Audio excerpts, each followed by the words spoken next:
Hey guys, welcome back to the final part of White Oleander.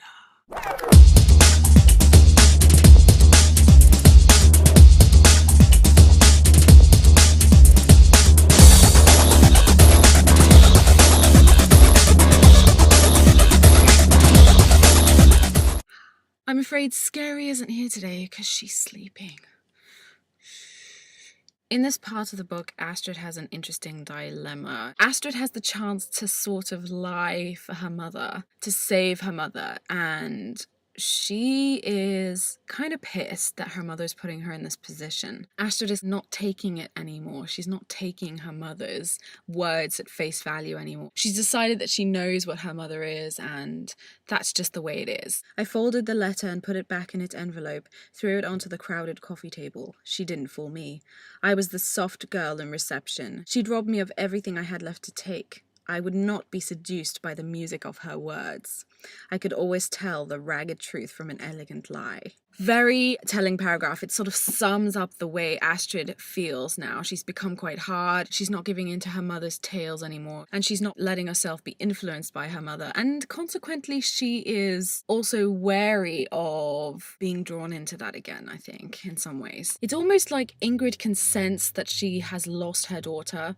So she keeps sending these letters to Astrid. And Astrid says, "These words were like bombs she sealed up and had delivered, leaving me ragged and bloody weeks later. You imagine you can see me, mother? All you could ever see was your own face in the mirror."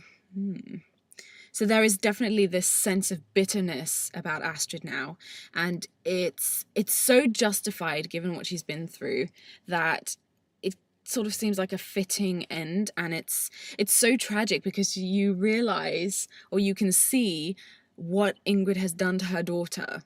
"Who am I, mother? I'm not you. That's why you wish I was dead. You can't shape me anymore. I am the uncontrolled element, the random act. I am forward movement in time. You think you can see me? Then tell me, who am I? You don't know. I am nothing like you.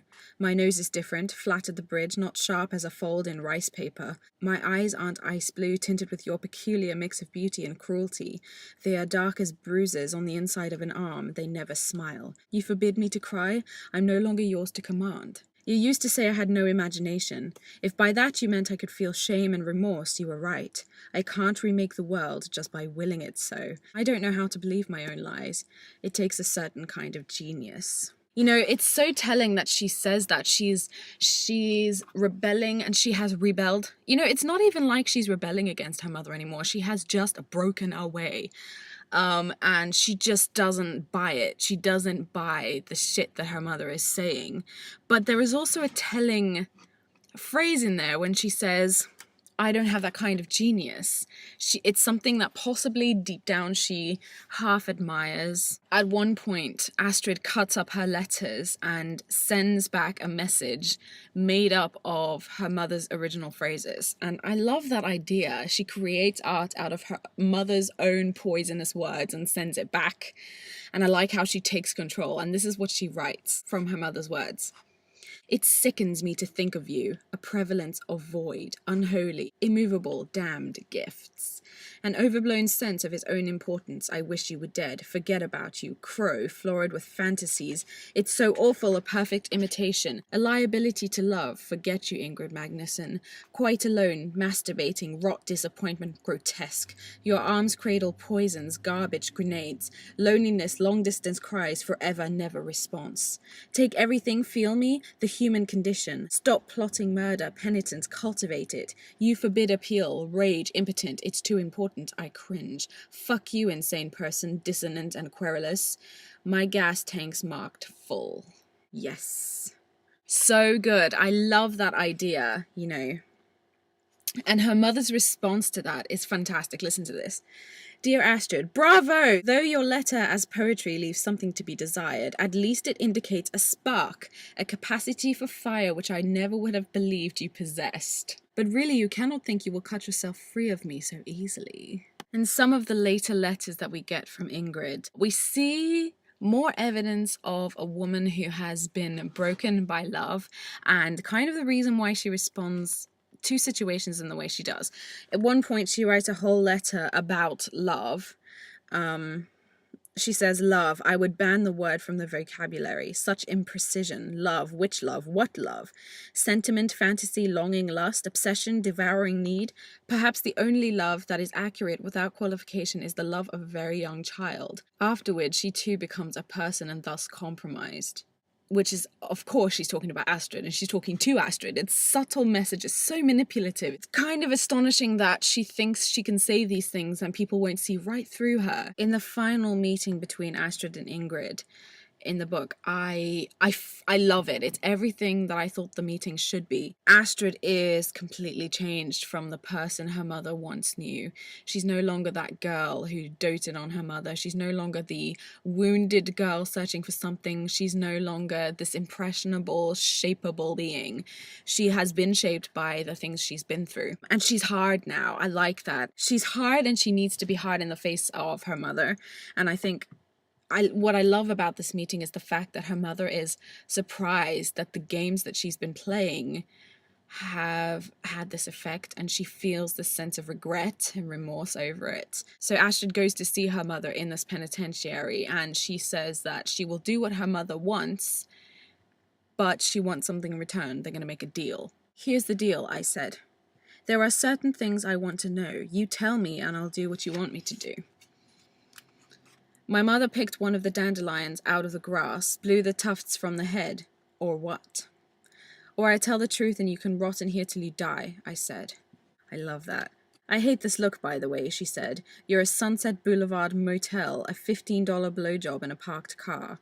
I can look however you want, I said. I'll wear knee socks if you like. Astrid has become so hard that she can now bargain with this woman who has so affected her life and has so manipulated her for her own ends. And there's a power associated with that I enjoyed reading. So even though it was this terrible, horrible fate, she's been so affected by that. There's a power in that. And the questions she asks her mother are all about her father, which of course would be the most difficult thing that she could ask of her mother, to relive the past. You know, a woman who doesn't look back, a woman who doesn't like to think about love and think about things that have happened to her, who only likes to look back on her own terms. This would be quite difficult for Ingrid to submit to this, and yet she does it because she needs something from Astrid, and Astrid has a little bit of power now. This part of the book reveals, this last conversation reveals the theme of the book, which I think I said in my first review is this theme of abandonment. And it's the explanation at the end of the novel for why Astrid is always waiting for her mother, always feeling left behind by her mother, abandoned. I'm not going to tell you why she feels this way, but it's crucial to the structure and the theme of the book, and why things have happened, and why Astrid feels the way she does, and why she's acted the way that she acts in certain situations. I love this one line that Astrid delivers. So Ingrid explains what's happened, and Astrid says, "You should have been sterilized." I could have left you there, she says. Ingrid replies, I could have left you there, but I didn't. Don't you understand? For once I did the right thing for you. And this would be the perfect moment to reconcile and to wrap everything up in a nice little ending. But of course, that's not the way things work. And Astrid really has become so hard internally that she just says, bully for you. She wanted to slap me, but she couldn't. They'd end the visit right now. I lifted my head, knowing the white scars were gleaming. She dropped her grip on my arms. You were never like this before, she said. You're so hard. Susan told me, but I thought it was just a pose. You've lost yourself, your dreaminess, that tender quality. Those words are so important.